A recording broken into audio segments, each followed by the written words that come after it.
Hey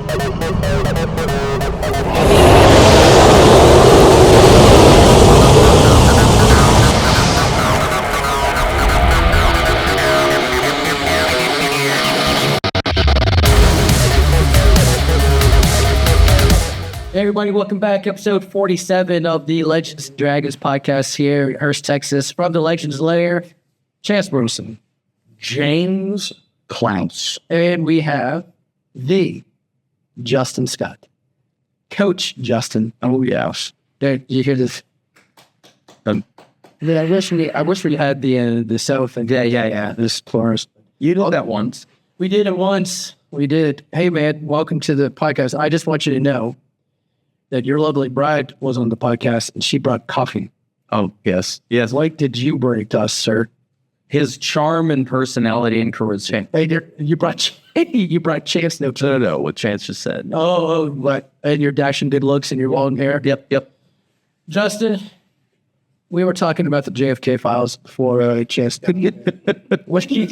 Those are released. What do you think about? Oh, I bet Bella's having a feeling with those. Yeah, we haven't talked about them just yet. Yeah, so Oh, they were released 2 days ago. Yeah, we haven't talked about them yet. So this is like a date night for you and Bella. You're going to you're just gonna open them up. Is she more excited about the rabbit holes of information than you are? I don't know, honestly. I think I'm pretty Fascinating. I like going down the rabbit hole. Yeah. What's your favorite conspiracy that you like to go down? Like your go-to, we talk right now. Like, is it JFK? Is it the moon? Is it? Yeah, no, that is it. That is there's nobody, Justin, tell me if you agree with this. Because you're super young. You're like, he's 22. 22. Yeah. So I'm old enough to be his father. You're old enough to be his grandfather. You're a lying pilot hooker. So here's the thing, Justin, is I have a 30-year-old son. Okay. So in my world, you're young. You were alive, but not in the ether of conscious thought when 9/11 happened, right? I already had 2 kids, and I remember my wife coming in and waking me up because it was in the mornings. And she said, Chance, wake up. We're at war. And she woke me up between the first plane hitting and the second plane hitting. So the first tower was smoking, the second tower, and then I saw the second plane hit. And I remember watching the first tower fall. And even out of the ether of sleep and dreamland, I remember looking at that going, would it do that? Like, that was my first, not the horror of being attacked or anything like that. I mean, I was upset, clearly. I'm an American. I love this country and all that. But I remember looking at that going, I don't think that would do. I'm not a scientist, but they're a physicist, but I don't think it would do that. And then, of course, we all got caught up with it. And so when people started talking about, it was an inside job, blah, blah, blah, blah, blah, I'm like, that was my first thought. And not that it was necessarily my conspiracy theory of this is that I don't know if it was entirely orchestrated internally, but I would not be surprised with all of the horrendous stuff our country has done over the last 300 years. Yep. That they wouldn't have piggybacked on somebody else doing it. You know that whole bully proofing thing. And so we used to teach this thing called verbal judo. Okay. And we teach kids how to do this, and I'm really good at it, right? It's how I get out fights, right? Because I won't fight. If somebody's trying to start a fight, one of the best things you can do is cause some sort of an argument between them and somebody watching. Yeah. You know what I mean? It's a misdirection. You know what I mean? Yeah. I'll like to say not to him. Well, he did that. What are you going to let him talk? You know what I mean? If I can get them arguing like Frodo and Sam causing a fight and then crawling out underneath the orcs. So that is something I can see us doing. It's like, well, this was going to happen. Instead of stopping it, we're going to piggyback on this. That's just not that far-fetched that the powers that be would do something. Like, what do you think? What do you think about that? No, I don't think so. I agree with that. You know, I don't think that we're too far off from at least piggybacking on something like that. You know, I mean, like we're talking with the JFK files, I'm pretty sure. I was looking at something in there that was talking about us piggybacking on, you know, something to do with that. So Yeah. yeah. There's a lot of stuff about Castro in there. Oh yeah. Well, because we were trying to kill Castro, and the CIA was recruiting the mafia and all that kind of stuff. They're like, that's horrendous. I'm like, You all were just Ryan's was playing for the United States government. The mafia was. huh? I know. That's pretty amazing. You know what it reminds me of? Do you like really violent historical dramas? Like the Wizard of Oz. That's too.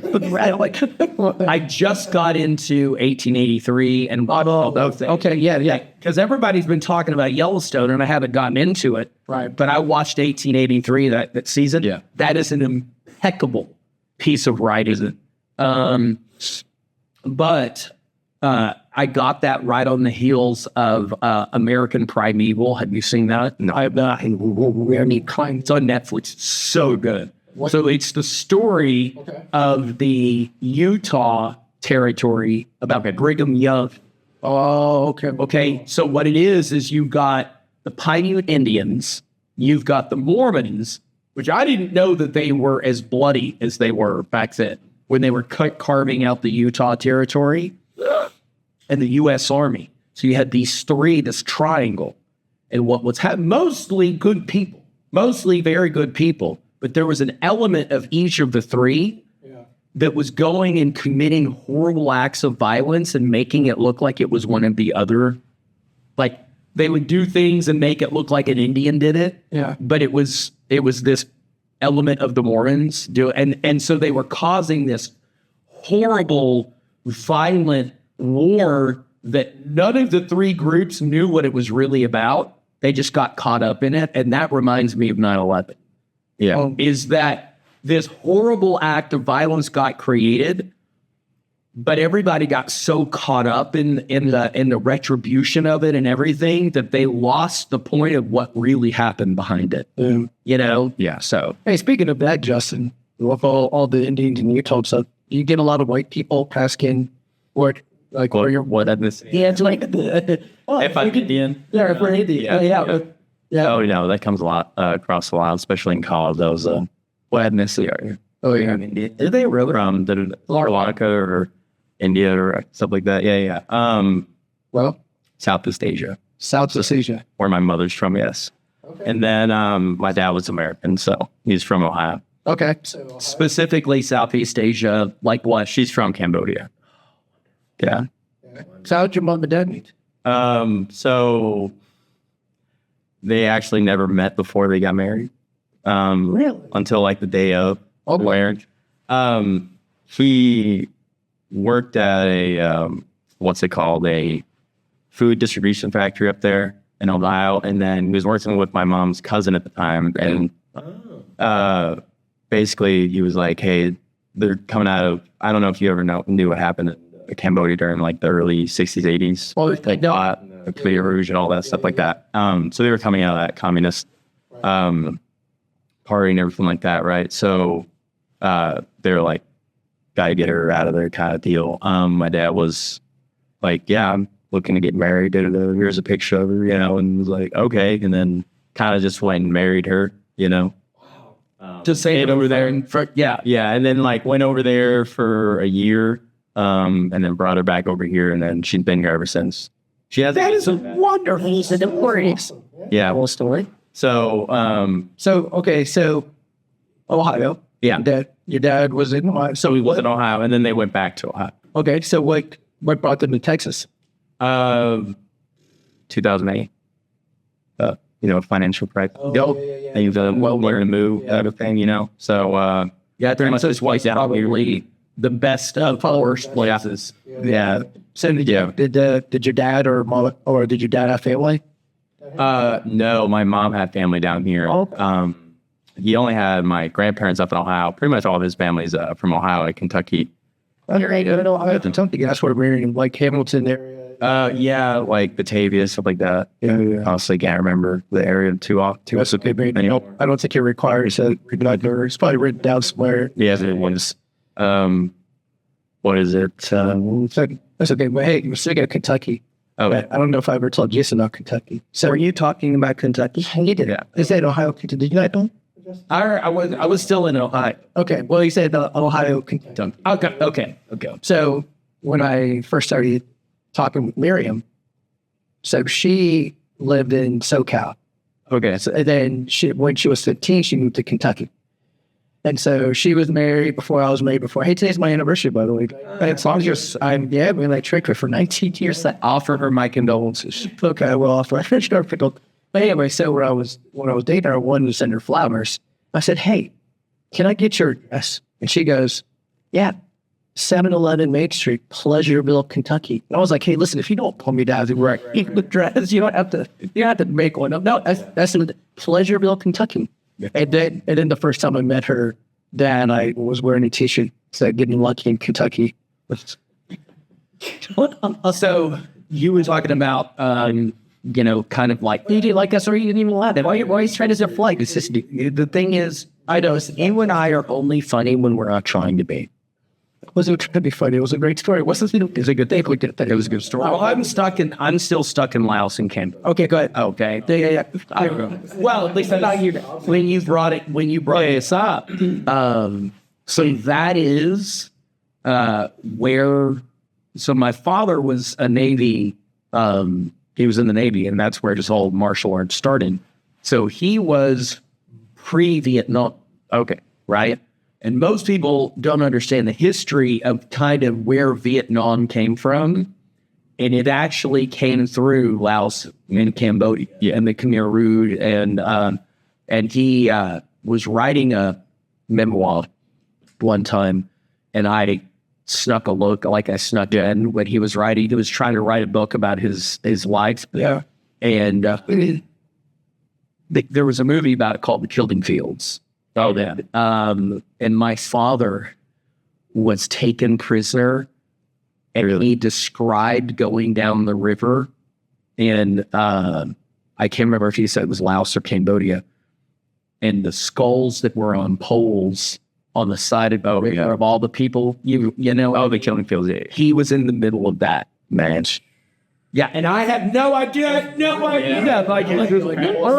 it first time I'm hearing this? Yes. Yeah. Well, I didn't even think about it Until Justin said, that's what most people don't understand is that it didn't just like poof. It was in Vietnam. It was actually coming through. yeah. And then Cambodia is where what is it? The 9 limbs. It's like Muay Thai. Dane Leduc is. You know what I'm talking about? Yeah. It's Muay Thai. It's but bare knuckle, headbutts, everything, and it's a sport. But it's from Cambodia. Okay. But what I love about it is, in Muay Thai, you still get points for kicking and it's brutal, bloody. You get points. Yeah. In this one, if no one gets knocked out, it's a draw. Really? And you just fight until somebody can't fight anymore, and that's the only way you win. I like that. Yeah. So, obviously, you Left way. Yes, left way. Okay. Yeah. So, obviously, you're a Texas boy now. You were born here in Texas, right? You were born in Texas? No. Where were you born? Or not. In Ohio. God, keep. I didn't move. Not until 2008. Oh, you didn't move to 2000. I moved until He was born in Pleasureville, Kentucky. Ohio. Goshen, the land of Goshen. Yeah, Goshen, Ohio. Okay, so you got down here in 2008. Yeah. So you were, one at the time? Because you He's being taxed. I know. Justin. 70 years old, because that's when I started jiu-jitsu. So you started jiu-jitsu 7, 8 years old. Yeah. Once I moved out there. This is what Justin. So when I first met Justin, a few years back, he goes over at Mid-Cities. And so I see him, and I thought it was his girlfriend at the time. Just roll into Mid-Cities. Justin was kind of quiet. What you were wearing, I don't know what color gi you were wearing, but it was like a different gi than what we were wearing. Oh, okay. It was my peach. Yeah. It was a peach. It was a peach gi. And so he would murder everyone, and then leave. I was like, oh, okay. And so, of course, we talked about how I met Bella and Bella opening up and stuff. So I was like, okay. So the day I was like, oh, they're married. I mean, Bella and Justin are married. So last podcast with Bella, we heard her story about her seeing you and calling her. That's the guy. Yes, that's the guy I'm gonna be. So That is the greatest story by the way. So now let's get your version.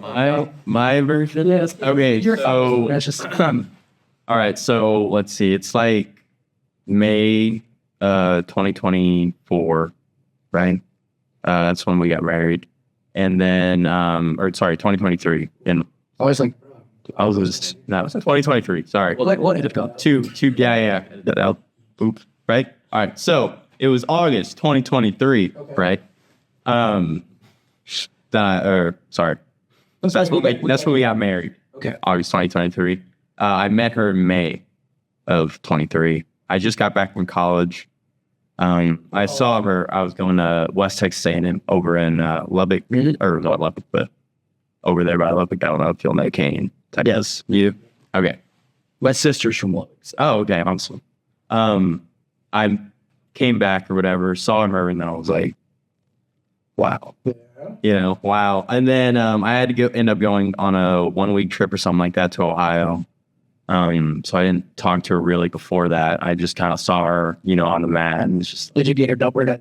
No. Just kind of saw her. My mom had been talking to her, and she told me about her prior to this, and I don't know. How did your mom describe Bella? What did she say to you? Just there's this girl, jujitsu, Yeah. Did she say pretty? You went, oh, pretty? Yeah, you might like her, sort of. Yeah, kind of thing. So I was like. You want to play basketball? I'm in college. I'm 6 hours away. I don't know how that's gonna work out. Thank you for telling me about this opportunity. Oh, that's a girl that I can't. Yeah, exactly. Yeah. And then boom, and then I see her, and I'm like, oh gosh. And then I go away for a week or whatever. I come back, I see her again, and then I'm like, I think I gotta at least try to date her to get to marry her. I gotta try. So we end up basically going to yoga and stuff like that. I end up asking her to get some pho, or this like ramen place next door, and there was a couple weeks later ended up asking her to marry me. And then that is the greatest. It is. I love go listen to Bella's original if you have. But anyway, so yeah. Did you do yoga? It's the guy version. But did you want to do yoga? That's the question. Or did you just go because you? This is the thing. My mom also goes to that hot soul sweat yoga place. Okay. So it was like I was going on a date / with my mom. Yeah. Sometimes. Very traditional date, like with this upbringing. That's the way they would. So it was like. It was like I was very young again, going on a date, or I didn't really ever experience that. I grew up homeschooled, so. Okay. Very, very fun though. I ripped my pants one time when we were still dating in the yoga class. Actually, what kind of pants were you wearing? I had some shorts on, man. I had some like board shorts on. Well, you say you ripped the board shorts? Yeah, I was doing like a squatting position or like I'm a Why's number 3? Warrior 1. Yeah. Why's number 3 for me was a Bikram fanatic. Oh, and so I of course had to go to. I hate yoga. Yeah. Do you like yoga? It's not bad. It's hot yoga too, so it's like 100. I think I hate yoga in 75-degree temperature. I hate yoga anyway, and I hate being hot. I think hot yoga is a lot more fun than regular yoga. Really? I'll say that. Why is that? I don't know. It's just a lot. Get more of a workout. Yeah, it's still more of a workout. And your muscles are warmer, so yeah, my body feels a lot better. Yeah, after and warmed up for jiu-jitsu, I guess. Elko. Yeah, it's really good for jiu-jitsu and martial arts. I just hate yoga because there's nothing happening. Yeah, it's really hard, and you're not doing anything. Yeah, yoga was probably one of the hardest things I've ever. Like stay there. I'm just like, and I've got like everything's nodding up, and I'm sitting there sweating, and I'm kind of vibrating, and I'm just doing a show tune pose. 30 more seconds. We can't get choke me, punch me, kick me, or vice versa.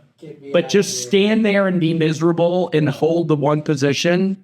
Yeah, man. I get the benefit. I get the benefit too. So 7, 8 years old, you get out here. Yeah. Were you doing jiu-jitsu in Ohio, or did you start jiu-jitsu in Ohio? He started when he came in Texas. You weren't. So did you follow it up for the R? You're still in Pleasureville, Kentucky. Yeah, I'm well. I'm so. So where did you start when you got here? I actually started at a little academy. The professor was actually I can't remember if he was a blue or a purple belt, but he put his karate black belt on and teach classes basically. I was there for a bit, for like a year or so, ended up moving back to Ohio. And then kind of was hopping around back and forth down here until I finally met, one of my old professors, Marcus Santos. Talked about him. You shared with me a couple of times. Yeah. And then I've been with him for a really long time, since I was like 12 years old. So 12 to pretty much 2021, 22, when I moved to college. I taught class last night, and so we have a very hybrid system. Okay. Yeah, so we do karate, taekwondo, Muay Kali, and jiu-jitsu, because it's irresponsible not to teach people some jiu-jitsu. If you're going to teach them how to fight, you're not teaching them some jiu-jitsu. You're not really teaching them how to fight. And so when we do jiu-jitsu and it's jiu-jitsu night, I put on my Legends jiu-jitsu gi. Okay. And I cannot tell you how much it turns my stomach to put my black belt on. Do you switch it and run with it? Yeah. I'm teaching at my karate school. And I can't put my 4-stripe white belt on to teach a class full of people that are red belts and purple belts, and you know what I mean? Yes. But it's not lost on me that when I tied that on, I was like, this is not okay. Yeah. I better teach a really good class to make up for how much of an abomination. Like when Yola came and taught my black belt class, all my black belts put their black belts on and I put my white belt on. I'm like, if I'm going to train as a student, I'm certainly not going to put my black belt on. Did you train any other martial art besides jiu-jitsu? I did MMA growing up. Then Muay Thai. Okay. And then some like kickboxing and stuff like that. I mean, like kicking, honestly. Yeah. The kicks are. Yeah, you like that? Yeah. Like you're similar to jiu-jitsu. We'll get into Yes, we'll get into my love of jiu-jitsu. I love jiu-jitsu. I love you like jiu-jitsu Russian. See, I love to see jiu-jitsu. No gi is fun. I love it. I did it on and on growing up. I was doing no gi like 3-4 times a week at least, probably on top of my gi classes that I was doing. So I called Bella my jiu-jitsu daughter. I'm 22 stuff. The other day I told Bella, I was like, I would call Justin my jiu-jitsu son. However, he is murdering me, owns me on the best. So he's like my daddy. Yeah. So I was like, how can it's kind of weird. Like he's just it's like a Jeffrey Dogs. He's certainly young enough to be your son. Absolutely. But generally, sons are not so capable at smashing their parents. But Justin is. He is absolutely. So you are. We'll get into that in a minute. So your mom. So you want to talk about your dad a little bit? You want to get your sister? Yeah. So tell me about your dad. I don't even know where to start with it. Let's see. He was a commercial diver. You dived with him, really? I went on some work with him and stuff like that. Sometimes never on that offshore stuff, but whenever he was like in town, right before he died, he actually started a potable water cleaning tank company. Okay. So like the water tanks that are all outside. Let's say the city of the name. Or the name of the city on them. Stuff like that. Like he'd go and clean those basically. The inside? Yeah, the inside. Like because there's bunch of sediment that gets while they're full of water. Yeah. Wow, I didn't even think about. Yes, you would have to. Sure. Yeah. Oh yeah. It's actually I think in Texas it's every 5 years. So I can't remember. So he started that. So he would go on like pretty much everywhere all over the states, like drive up to Massachusetts, New York, Oregon, stuff like that. Go inside, and then he had like this vacuum that he created, that would like essentially suck out all the sediment. Kind of, but like he made this one that was like it was like 3 foot wide thing and everything. That was like a big ass vacuum. Yeah, it was like a 3 foot wide vacuum, and then it would suck up all the sand, sediment, a lot of nasty stuff would get in the bottom of the tank sometimes. So I don't know if you ever seen the ones that are like uncovered. No. Or if you ever heard the story of the lady that went missing in Mexico, and she ended up being inside one of the tanks. Mysteriously, the water was tasting bad. Did it get out to say it? Yeah. Mysteriously enough. Life never, mysteriously. Oh, not so mysterious anymore. Yeah. And we found Barb. I think I There's also like there's ones that are like out further in like West Texas and stuff like that also don't have lasagna sometimes or something, and like somehow animals just getting well, sure, and now just don't have a lid on it. Yeah, suspended. So okay, so you did that. So you rolled with it. Oh yeah, I'd go with him sometimes on him and just kind of watch. Did you like to dive? Yeah. Huh? Do you like to dive? Hell no. No, thank you. Yeah. No, he did the underwater welding for a while. Oh yeah, like he did that stuff for a while. Yeah, he did the company towards like the very end of his life. That was like the last year and a half. Yeah. But he did the partial underwater welding stuff like that for like 6-8 years or something like that. I think that the longest time that he was ever gone was like 8 months. So. It was like a deployment. Oh yeah, yeah. Well, it was like workers. Yeah, you kind of got to go away. Except you're out in the ocean. Yeah. So, do you have the deep water thing that I have? What's not like deep water? Yeah, like one. Yeah. What's your deep water thing? They're like, I think I discovered what it is, right? Because I've been going to Mexico since I was like 10 years old, and we'd go out in the ocean. And I went out in the ocean in Texas, but you can't see anything, so it doesn't matter. Yeah. Right? It's just like brown green, So I remember going to the Caribbean and putting the mask on and going in the ocean and seeing that vast expanse and immediately being petrified of being out there. And I'm not even out there. Oh, yeah. Really. I think it's my fear of heights. I don't that would come into play. I don't like the idea of being in the water, even though I'm not going to fall. Nothing being under in like that vast expanse. Yeah. Because if I'm watching a movie or a show and somebody's on the edge of a building or a canyon, and they're looking down, I pucker up and have to close. Like I'm uncomfortable seeing a video. I'm not even there. Yeah. And it's the same kind of thing with like deep water. Yeah. I hate it. You say you don't like that either. You're afraid of heights? Probably not. I'm a little bit afraid of heights. I've been on some of the taller towers actually with like 20, 30 mile, 40 mile an hour. It's like, it's like 80, 100 feet up in the air. No! Let's point this way. So I don't know if I like really have a fear of heights, but like, I don't know. That was when I was younger though. But like now I'm like, I don't know if there's no point in me to go up there. So I don't like standing on ladders. Like when we were building this factory, I was at a boot that whole week because I tore my fascia in Muay Thai.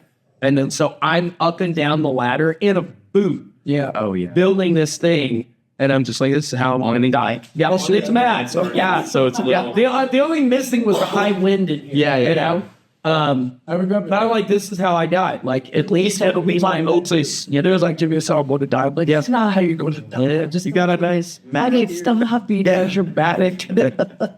All right, man. So when did your dad pass away?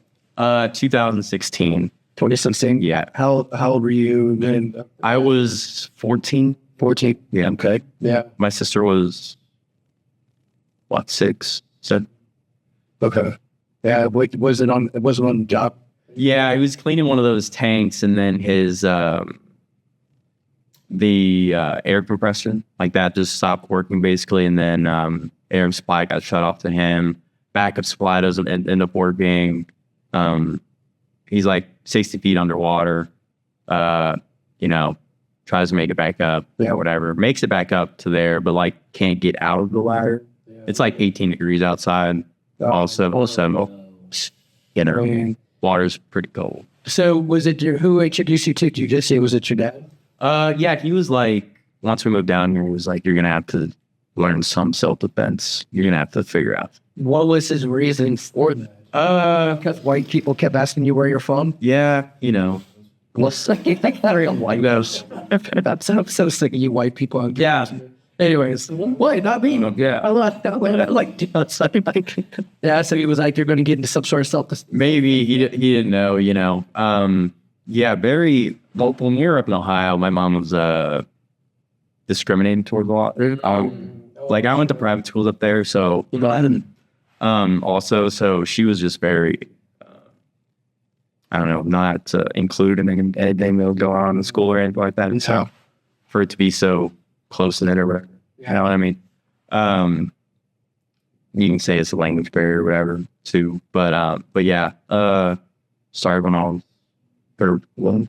Yes, I remember. Yes, So 15 years you just been in this jiu-jitsu. Pretty much 15 years on and off. Harrison Town. Yeah. So let's talk about jiu-jitsu. Okay. I'm down. Yeah, here we go. Yeah. So anyway, so Justin, obviously when I first met Justin, I told you that. But then you competed in, was it Fight to Win? Is that what this? And that's, so Fight to Win is that like amateur? It's not a smoker, but it's not pro, right? Yeah. Okay. It's like amateur. It's not a garage. They don't have hay bales around. You know what I mean? Like it's not a tough man competition. It strikes me as something that is like a more professional version of an amateur fight. Yeah. Right? Because it's kind of like a step up from competing. From a smoker. Right. Yeah, kind of deal. You know what I mean? So I'm watching Justin. So I'm at work. I'm on a break. And I'm like, on the phone. On the phone. So I'm watching it on my phone. So I'm like, hey, when does Justin compete? I want to watch Justin's fight. And dude, I watch you just put on a lapel clinic.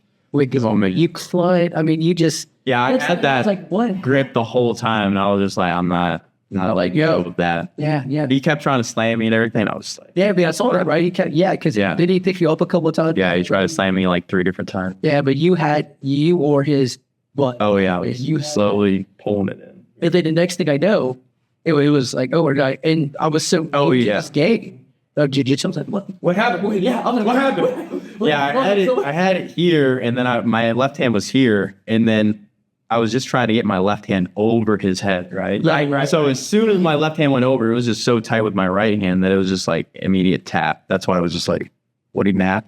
Yeah, it was pretty. So you had it so deep that when you looped your arm, my left hand, it automatically showed his toe. I mean, yeah. Because so he has stack and Fight to Win with a knee. Could he slam? He's no, I mean I know he did, but like you're allowed to. yes, yeah, those are allowed to. That's another difference. Those are jiu-jitsu tournaments. I'm pretty sure that's a point. Was a point. He's a slam. Yeah, I didn't know that. I don't either. It doesn't say I was submitted. I didn't know that he was allowed to slam me. You didn't know? I was like, I guess he's slamming me. I was just like, okay. I guess that kind of part. I guess we're doing this, huh? Okay. So how many competitions like that have you competed in? Like that one? That was like my first Fight to Win one. I almost did a couple of those when I was younger, but I was just like too nervous when I was younger. But how many tournaments? Tournaments in general? I don't much. A bunch. I probably 50 to 80 tournaments. Yeah, he's so good. So what do you do for work? Yeah. My wife and I own a Airbnb management. That's right. And I also. I mean, listen, 22 years old. What were you doing at? I mean, I know what you were doing at 22 years.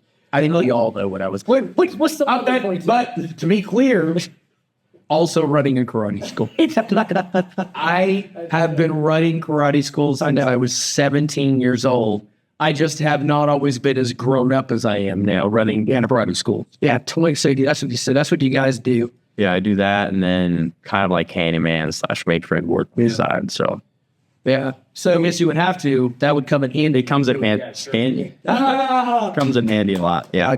So tell me about your jiu-jitsu lineage then up until now. So you started training with some karate teacher. Yeah. It was karate black belt. Yeah. And then We won't talk about that. yeah, we won't do that. Then you went over to I've hopped around at a couple other gyms before that, and then I started. And then once I finally moved back to Texas, I moved back and forth between Ohio and Texas between the ages of like 10 to 12. I moved back like 3 to 4 different times. Okay. So I was like really on and off with jiu-jitsu during that time, but I was never off for more than like 6 months. I tried up in Ohio a little bit. It was fun. yeah. But then once I came back down here, and then once we finally moved down here for the final time, I started up again back at that original school.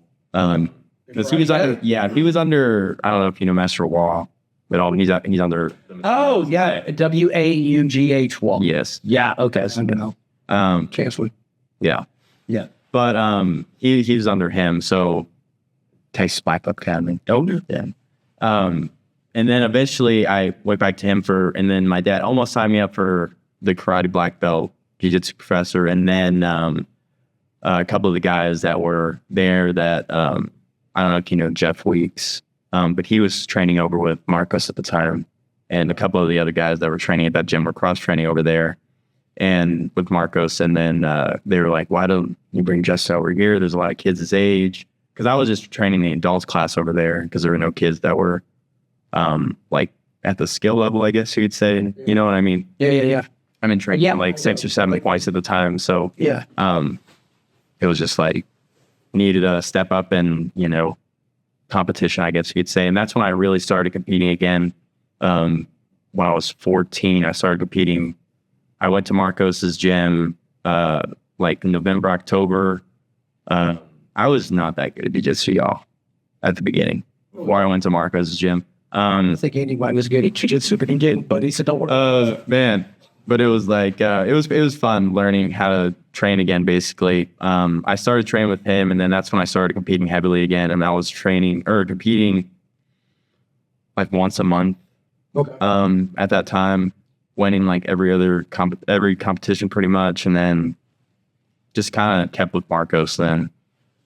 Just here now, pretty much. I came back, and then he ended up shutting his school down. That's why I came to Mid-Cities with Craig. Yeah. Okay. And then ended up following him. Yeah.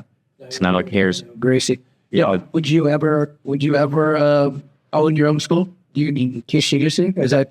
I would teach jiu-jitsu. Yeah. I would teach jiu-jitsu. Would you? I don't know. By the way, I know what I was saying. I would. I don't know about owning my own gym per se. I've been on the management side of it, and I actually ran Marcos' school for a little bit. Before I ended up going to college, and it's just not really. It is the least sexy of owning a school. So what if Bella was running all that stuff and you don't? I don't know if she even want to deal with that. I don't know if I even put that on her. That's just like, you know. Then Jimmy, It's a lot. There's a part of this that you don't understand. You're right. I can't understand it. You're right. So let me break it down for you. Yes, please. But dumb it down, right? This is because I can put in exact words what you hated about running school. Okay, please. Let's hear it. Please be my friend. Please, will you be my friend? Will you come and hang out with me? Please, will you be? Please, we're really good. Will you please? The marketing advertising side of running a karate school is this needy, codependent, like, you know, please come. Please, I promise I have a lot to offer. Please come. Please come. If you don't get good at that, you can't own a business. And it is so sickening and insincere feed. You know what I mean? Because the way I would like to be is come, don't come. I give a shit. Yeah. You can't stay in business if you do that. I think I know for the last couple of years, I think I know Justin well enough to know that's probably his attitude. Like, come. But that's the thing. If you're going to own a company, I can't. You cannot do that. Okay. There's like this just, you know, like the I'm finally kind of enjoying what I do because I hired somebody to do that. Okay. And so I was like, we haven't seen you in class. Are you mad? Is everything okay? You know what? You know what I'm talking about. If you don't do that, because there's so much nurturing in student experience, because we know you're a coach, right? Oh, yes. Okay, you know full well. Do you teach any of the kids? I used to teach kids. But Okay, you teach some adults. yeah. Right. Okay. You know that if 3 to 4 weeks goes by and you haven't seen somebody, odds are they're going to quit. You know that, right? If a few weeks go by and you don't go to class, stop payment on that tuition is coming real soon. Yeah. So the only way to keep your active student count up is to, we didn't see you in class last week. That's are you Yeah. but Jimmy, you have to do that if you want to make This, because if you want to make money, obviously you got to get them. It's not even about getting rich. It's about being able to pay your rent. Right, that's the thing. If you want to make money, So that's the part of own my own school that most people don't know when they go into, which is why so many of them fail. yeah, Is they're not willing to do that. yeah, And it's human nature, because you got jujitsu in your blood. Mhm. And there was no running you off. there's no, Yeah. dude, Justin's love. Right. But the thing is, you can't pay your bills with people like you. Yeah. Most people, 80%, if they think they won't be missed, they'll quit. So you have to no, you're very important to us. We really miss you when you're not here. If you don't nurture your student base like that, Yeah, you know what I mean? Especially a kids program, you know, you have to have the parents engaged. They have to, one of the things that we've done here, then we're pretty good at, is the parents won't let the kids quit because the parents don't want to stop coming to see their kids grow. So when the kids say, I don't want to go to class, I don't care if you want to go to class. You got to go to school and learn algebra. You know, and so there's that whole other side to the business of running a martial arts school that is hard to get. I can see Justin just being. You're right, Justin. I can see you just being. Well, you have to have a guy like teaching the classes and making them. So it's more than one job. That's the problem with running a school. Yeah, you have to. You know what you need to have? You need to have Justin here on like a Friday night. If you can. Would you come in and teach the black belt class for me sometime? For the jiu-jitsu. Yeah. So he breaks it down. So listen, he breaks it down into where I'm like. Somebody like you and me could get it. Absolutely. So he breaks it down that good. What we do here is, and obviously we're karate school. We're a traditional karate school, Taekwondo, karate. That's what I grew up in, right? I was in AOK point tournaments my entire life. And it was pretty bloody back in the 80s. Yeah. You know? But what I'm trying to do in this school is make people a jack of all trades. I want you to know a little bit about weapons range, which is why I do Kali. I don't do the Ninja Turtle weapons because you can't have them. Yeah. Like you can't walk down the street with chunks and like karate, like the sport karate stuff. I don't teach that. I want to start doing it now. Huh? I want to start doing it. Well, I'm going to start. Yes, I am. You say that. You're allowed in class. You come. But Kali, you can have a pocket knife and a stick. Yeah. So I teach those for the weapons. I teach traditional karate, Taekwondo. I teach some Muay Thai, a lot of leg kicks, elbows, knees, headbutts, stuff like that, kind of karate like stand up, and then jiu-jitsu, right? Because I'm trying to get people to fall in love with martial arts. Yes. Some of them are going to fall in love with Kali, and then they're going to go that way. Yeah. Right. Most of them fall in love with jiu-jitsu, and then they go that way. Yeah. But how are they going to know what their real true love is unless I introduce them to all of it? Yeah. You know? So what do you love about jiu-jitsu, Justin? What do you love about jiu-jitsu? What? Yeah, man, Man, honestly, kind of the gi, the style points that you can get with the gi, man, all the different gi they make. Isn't that cool? It's like a different outfit. Just like you did. He's speaking language. I can love the gi. Come on, man. What I love the gi. I mean, and you know how you can use the gi too. Yeah. So the style point. How many gis do you have there? Man, at one point I had probably like 12, 15 gis. Now, most of them had to get put up in the storage. Yeah. Because it's patches. But Yeah. so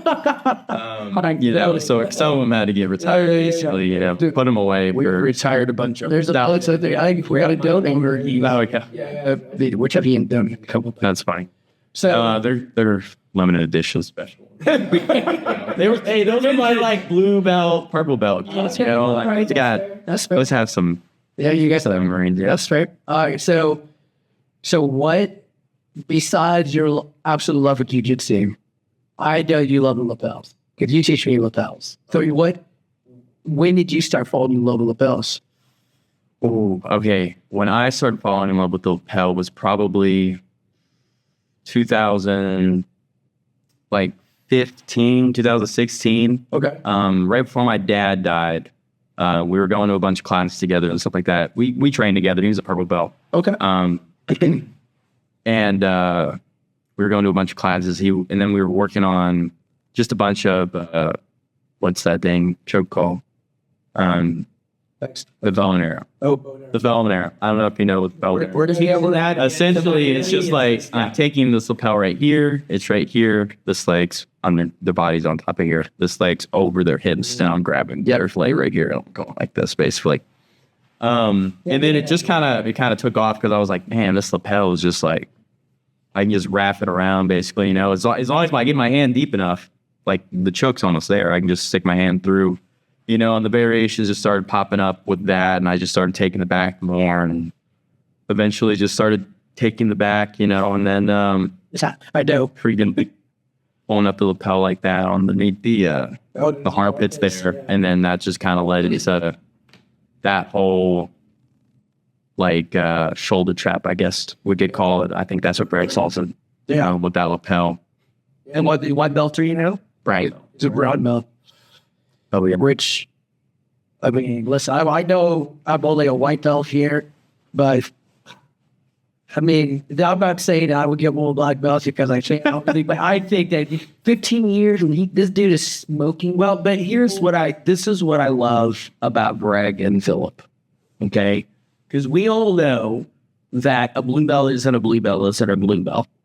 A black belt isn't a black belt isn't a black belt. It is an arbitrary thing. And some schools, and I'm not thinking of a school in my mind. Just to be clear, I'm not we all know that's I'm not saying that. But we all know that some people will give a belt to somebody before somebody else would give a belt to that person. Yeah. In other words, before the skill level is in, right? And it's not right or wrong, whatever. People can do whatever they want. What I love about my teacher is that he would rather me be the best blue belt in the world than the worst blue belt in the world. Yeah. Right. And so to err on the side of we're going to wait longer to promote you and make sure that you're in the upper levels of this belt. Because I remember what I told you. I asked Philip, I was like, listen, you're in charge. Yeah. You're my teacher. I would do what you say because it's disrespectful not to. Right. But I would like to make a request. Whenever you think I should have a strike, do me a favor, wait longer. Whenever you think that I should have a belt, just please wait a bit longer. I want the skill. I don't want the. I've been a black belt. Which that doesn't not mean anything. Right. But my entire adult life. And what I understand now is that that doesn't mean really anything more than the skill that is behind it. Right. Exactly. So I can already see it in your eyes. You'll get a black belt. The belt doesn't matter. Yeah. It's cool. I enjoy my purple belt though. I'm not gonna lie. Yeah, you get attached. All right, no purple belt. What my favorite did you get around? December. Oh, Yeah. Yeah, Stubborn ass. because you got brown and Bella got blue at the same time. Yeah. Yeah. It was sweet, man. I was saying, dude, I had tears in my eyes when these guys got their belts. Man, but that's the way it is over there, though. From what I can tell, in the world of jiu-jitsu, their stripes carry a bit more weight. Their belts carry a bit more weight. At Renzo Yeah. You know what I mean? And and the question is, this begs the question, is that a Renzo Gracie thing, or is it a Greg and a Philip thing? Oh, that's a very good question. I don't have the answer. Because I would say that for them to open a Renzo Gracie school, that, you know, Master Renzo is trusting their judgment. Yeah. You know what I mean? And I just love that about them, is that they're going to make sure that your belt can hold water. Because how does it make you feel? Like Philip tells us, like, hey, man, you guys are going to be blue belts this year or whatever. Like, what does that do to you? Who says that? Yeah. Like, what do you think when he says that? I'll tell you what I'm thinking, but I'll tell you what I'm thinking. Okay. I've worked very, very hard because the culture that I came up in, Justin, now the people that were kind of my icons and my idols that I was a child looking up to, that old blood and guts Texas karate type of thing. A lot of them are dead. Because I'm super old now, you know. Well, they were older than me. You know, they were adults when I was a kid. So they're, you know, on NFG. Yeah, they're brain for these stories. Yeah, I'm 52. So yeah, a lot of them would be 90. So yeah, a lot of them are dead. But a lot of my older peers, now that they're in their 60s and 70s, they've completely let themselves go. Yeah. Just completely, like they are not because they're old, but because they stopped trying.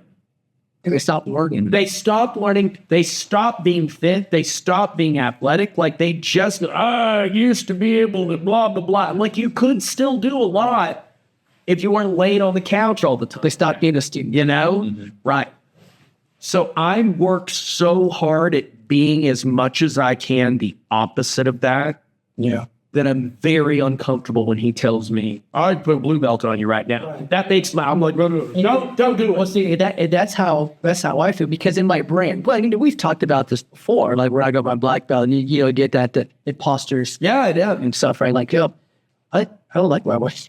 I don't like my white belt. You know, I always deflect. Right, I'm very attached to it. Attached to my white belt. But that's why I joke and deflect when Philip says that. I'm like, nah, they don't want my fit. Oh, my fifth stripe on the white belt, right? Because I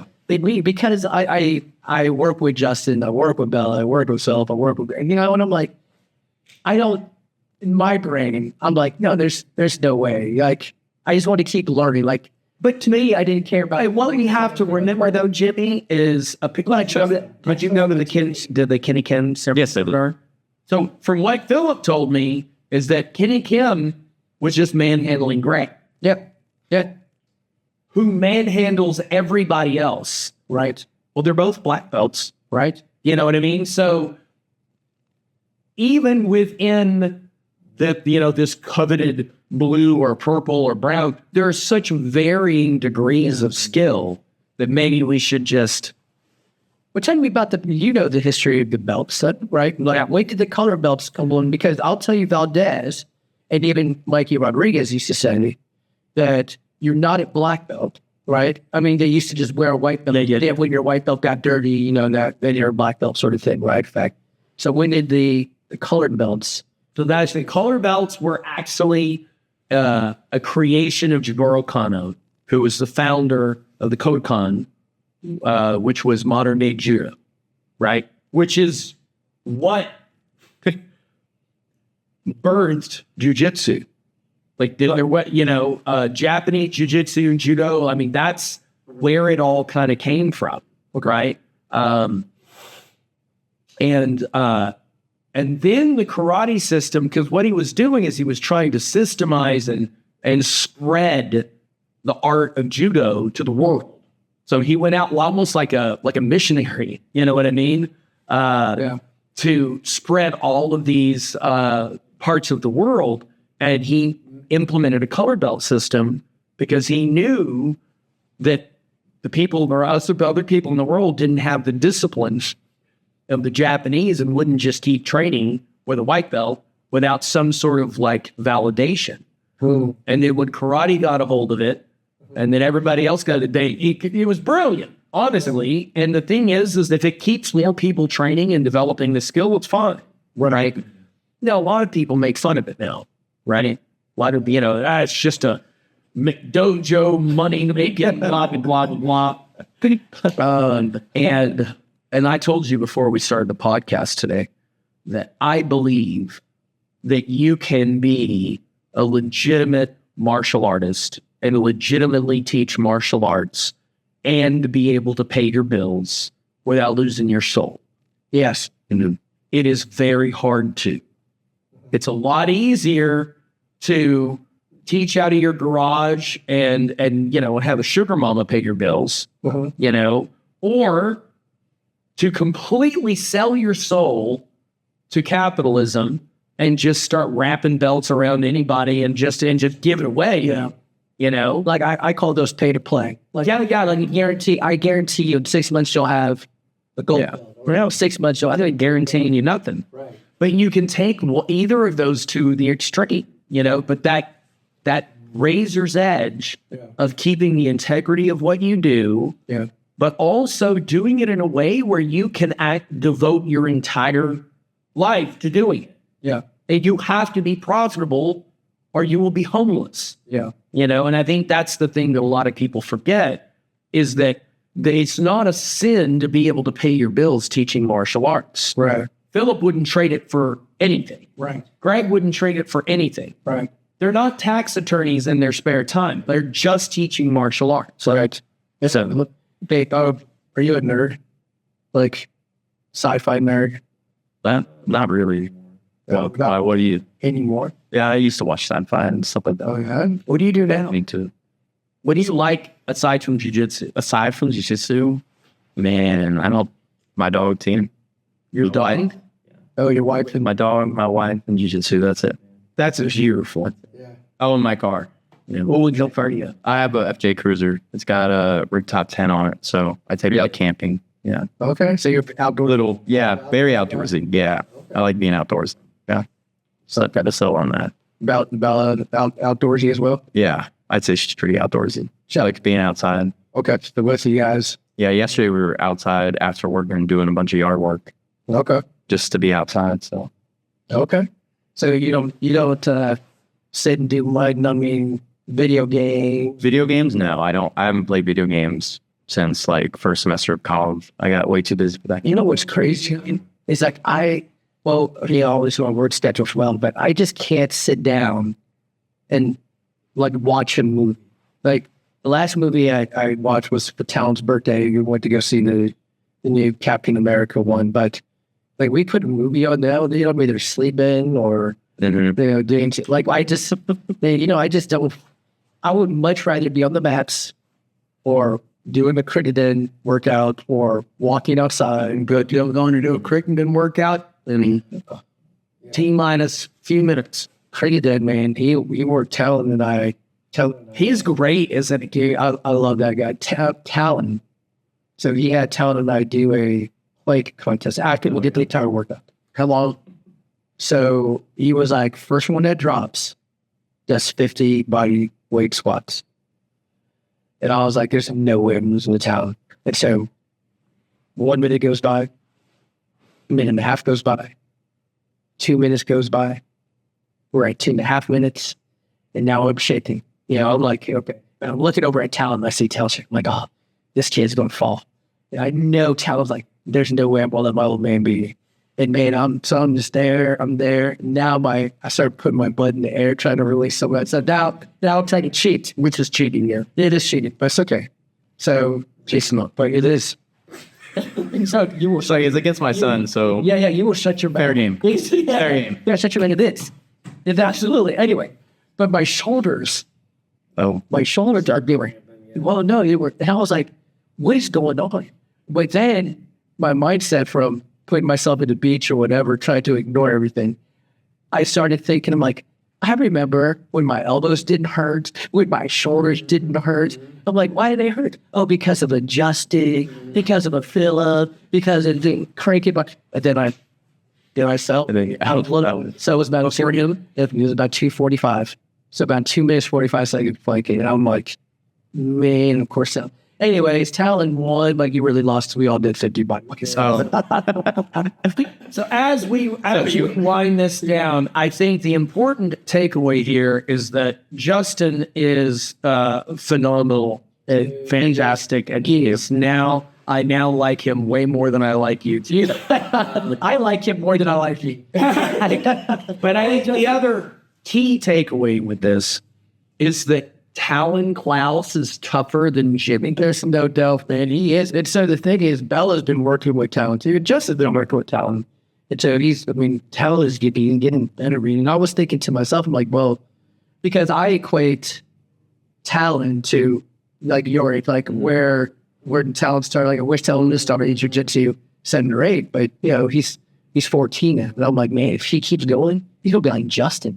Like I think because I say to John, like when Justin and I roll, I don't give like my full weight because I'm not trying to chill. I win, but here's the thing.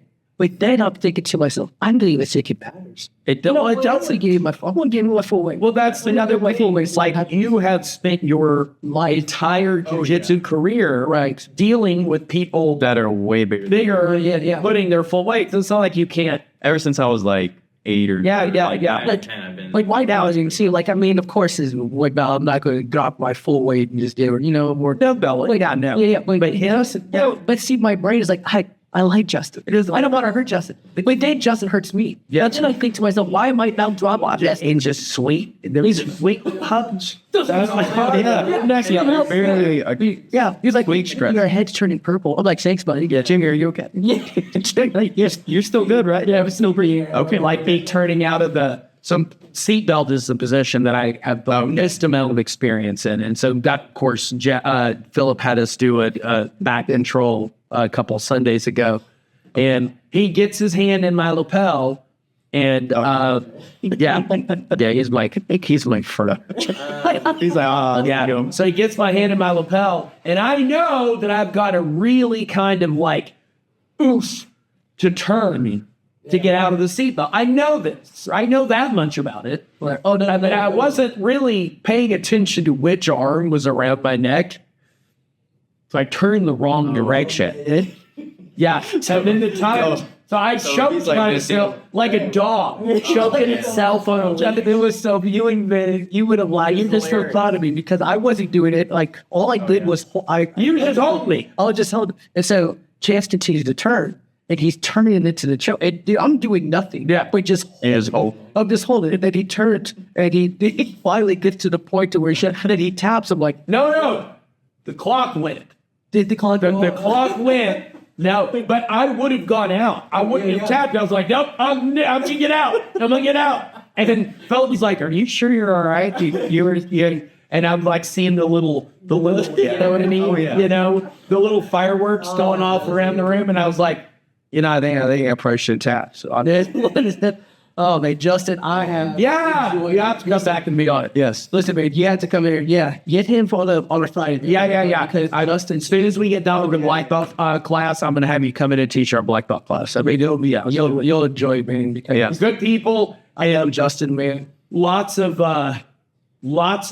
ignorance to solve. You know what I mean? Because they're karate guys. You know what I mean? But they're hungry and they're open. One of the things that I love about my people is they're open-minded. Yeah. You've got 3 or 4 of them over there right now. Lex, the teenager with the long hair. Lachlan. So those are mine. Yeah. Okay. So they got their black belts and I'm like, all right, what's next? You're either going to quit and be worthless. And Jeremiah's testing for his black belt in 2 weeks. Okay. Is he open there already or? He goes to 6 a.m. Okay. He goes to 6 a.m. actually. I'm like seeing tomorrow. Thank you. So as we end this thing, give me one encouragement for jiu-jitsu. Like Chance and I were white belts, man, and let's say we are white belts, but let's say we're on the verge. Let's hypothetically say we're on the verge. Like, man, we're gonna quit. I want to quit, Coach Justin. Oh man. I would say don't quit, obviously. I've thought about quitting sometimes. It's a hard sport to continue and sometimes you plateau and stuff like that. But I think that there's just kind of like, it's just kind of something that you just got to keep pushing through and just break past, and then you just keep showing up. Like, I don't want to show up at 6 p.m. every night or whatever class, but you know, it helps having my wife push me sometimes. Yep. As well. So I don't know, just keep showing up, keep working towards it, you know. So what I'm hearing is get a wife. Yeah. And keep showing up. Yeah. I'm going to keep showing it. Get a wife. Justin, I love the market. I'm glad that you. Yeah, man. Yeah, go like, subscribe, and do all the good stuff. Thanks for listening. Thanks for watching. See you guys.